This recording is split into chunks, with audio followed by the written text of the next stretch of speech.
Olá a todos, sou a professora Poliana e nesta videoaula falaremos acerca das habilidades de leitura previstas para crianças que cursam o terceiro ano da educação básica. Bom, a previsão na BNCC é que ao chegar ao terceiro ano da educação básica, a criança já esteja alfabetizada.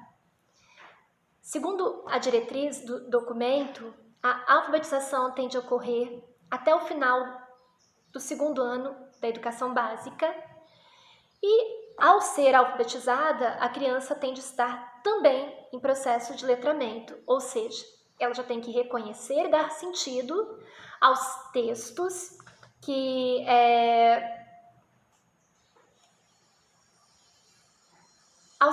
circulam em sociedade. Sejam eles no campo da vida cotidiana, no campo da vida pública, de estudos e pesquisas, ou no campo artístico-literário, como falei em vídeo anterior.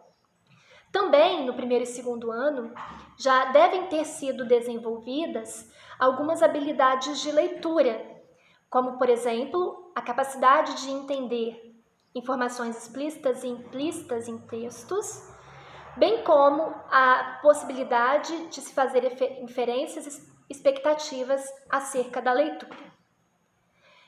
A criança, então, caso tenha construído determinadas habilidades, no terceiro ano já será capaz de avançar ainda mais na sua compreensão de mundo leitora e também no domínio de gêneros do discurso. Bom, eu vou fazer aqui alguns apontamentos de forma mais breve do que feito no vídeo anterior, acerca dessas habilidades previstas para o ano sério. A primeira delas, entende-se que no terceiro ano a criança tem de ter autonomia para selecionar as próprias obras, que porventura lerá, ou seja, ela tem de ser capaz de ir até um espaço dedicado à leitura, uma biblioteca que seja, um cantinho de leitura, e ali fazer as próprias escolhas literárias de forma autônoma, tendo suas preferências, a sua curiosidade, a sua expectativa de leitura particular e tendo, liberdade para escolher o que quer ler. Ela também tem que ser capaz, já no terceiro ano, de compreender quais as ideias centrais de um texto. Essa habilidade ela é muito importante, porque todo texto ele traz ideias acessórias e ideias centrais. As ideias acessórias elas são importantes para compor as informações de um texto. Mas o leitor nunca pode esquecer qual é a centralidade da informação daquilo que ele lê, Porque é na centralidade da informação que ele vai conseguir entender qual é o discurso, ou seja, qual é a intencionalidade daquele texto. Uma vez que ele não entenda qual é a ideia central, ele não entende qual é o discurso, ele não entende a proposta, Ele não entende a que aquele autor se propõe naquele texto. É uma habilidade importantíssima. E quando avaliada no Enem, percebe-se que os alunos lá no final do ensino médio ainda não compreenderam a diferença de ideia central e ideia acessória. Então, é uma habilidade para ser trabalhada no terceiro ano.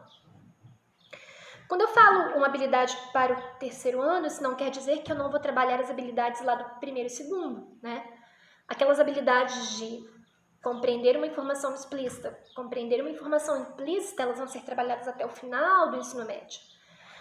Os textos vão ficando mais difíceis, mais complexos, mas as habilidades ainda são as mesmas lá do primeiro ano, e eu vou agora trabalhá-las em textos mais complexos aqui no ensino médio. Mas elas serão trabalhadas ao longo de toda a formação. E vão aparecendo, ao longo da maturação psicológica da criança. Então, essa habilidade de entender a centralidade de um texto, ela aparece no terceiro ano. Ela não aparecia no primeiro, a criança não tinha maturidade para isso, agora já tem. E essa habilidade de entender uma informação central, ela vai ser desenvolvida até o terceiro ano do ensino médio. Muitas pessoas não dominam essa habilidade ao final do ensino médio. Geralmente porque não foram trabalhadas para o letramento, não foram trabalhadas a partir de textos. Foram alfabetizadas para a leitura de palavras soltas, fora de enunciados, né? O que é o grande erro do trabalho com língua portuguesa. Um erro que foi cometido ao longo da história toda da educação no Brasil e que ainda vem sendo cometido, né? A BNCC ela vem plantar uma semente, né, que depende de nós, educadores, né, frutificar ou não. Então, trabalhar língua portuguesa depende de muito estudo, né, de quem se propõe a isso. Uma outra habilidade, inferir o sentido de palavras. É impossível que alguém consiga entender o sentido de todas as palavras da língua portuguesa. Se você abrir um dicionário e começar a ler e estudá-lo, que é muito chato, porque são palavras soltas e ninguém gosta disso, você vai ver que há inúmeras, centenas, milhares de palavras que você não domina, porque não existe nenhum falante que domine todas as palavras de uma língua. Isso deve ser um problema para a interpretação textual? Não. Porque você não entende uma palavra, você não necessita entender uma palavra solta para entender essa palavra num texto. Você entende uma palavra num texto pelo contexto do texto, né? Então, é possível que você, ao ler, encare uma palavra que você nunca viu na vida, mas você pode entendê-la. Como? Pelo contexto de uso dela, ou seja, a função que ela adquire no meio daquele parágrafo, daquele texto em que ela está inserida, né? Até uma pessoa próxima me perguntou como entender Machado de Assis, porque ela percebe que ele é fantástico, ela tem muita vontade de compreendê-lo, ela entende a importância, mas quando ela começa a ler um conto, a leitura não prospera porque ela não entende as palavras. Talvez eu também não entenda muitas palavras de Machado de Assis. Não são as palavras que ela não entende, na verdade. Ela não domina a habilidade de inferir o sentido de uma palavra no contexto. É ali o erro dela, né? É ali o problema dela. Enfim, ela não domina uma habilidade de leitura. Não é que ela não domine o sentido de uma palavra. Porque a vida inteira vocês vão ler textos cujas palavras vocês não vão entender, né? Há a possibilidade de se direcionar a um verbete de dicionário, o que torna a leitura chata, porque impede ali a sua fluência. Às vezes a gente faz isso, mas o tempo todo ninguém aguenta. Agora, construída a habilidade de inferir o sentido de uma palavra pelo contexto, pronto, você resolveu, né? Esse problema de leitura que é muitas vezes ali você não entender o que determinada palavra diz. Terceiro ano da educação básica, né? Já se trabalha isso. Uma outra habilidade, a habilidade da coesão. Eu vou trabalhar isso melhor em semiótica, tá? Escrita também se trabalha um pouco disso. Eu joguei para semiótica para tentar ali fazer uma coisa mais dinâmica, mas coesão basicamente é o uso de pronomes, né? A língua portuguesa ela tem muitos pronomes: me, te, se, si, contigo, me, comigo, ou ali, eles, ou este, esta, isso, aquele, aquela. E são vários, né? Dezenas. E esses pronomes, eles existem para tornar um texto coeso. O que é um texto coeso? É um texto que não se repete, né? Eu não uso palavras repetidas o tempo todo. Tipo, o aluno chegou, o aluno sentou, o aluno falou, o aluno levantou. Ninguém aguenta ler um texto assim, né? Então, eu uso palavras, termos pronominais para substituir substantivos, geralmente, né? O aluno chegou, sentou-se à mesa, ele chamou a professora, né? E aí eu vou tornando o texto mais fluente, um texto mais prazeroso para o leitor. Só que eu preciso entender quando uma palavra substitui outra. Preciso entender quando eu uso o pronome ele, quando eu uso o pronome lhe, a que palavras eles se referem, que palavras eles substituem, né? Então, isso também já se trabalha a partir do terceiro ano da educação básica. E é um grande problema, porque nós percebemos que no ensino médio Quase sempre os meninos não dominam isso. Em termos de gênero, né? Quais são os gêneros que se trabalham a partir do terceiro ano? O terceiro ano, geralmente, são crianças na faixa etária de 8 anos e elas são muito espertas. Elas já perderam bastante daquela pureza, né? Daquela ingenuidade das crianças de 6 anos. Elas crescem com muita rapidez e elas mudam também com muita rapidez. E como também têm acesso às mídias digitais, elas se amadurecem de uma forma muito rápida. Falo isso por experiência própria. Então aqui as crianças elas querem trabalhar mais os sentimentos particulares, assim, o medo, o amor, a amizade, tudo isso vem muito à tona nessa época. Também elas já têm opiniões sobre tudo, já sabem um pouco de tudo, né? São pequenos adultos. Então os gêneros textuais eles acompanham esse período aí de construção dessa maturidade. Então, no campo da vida cotidiana, trabalha-se muito cartas pessoais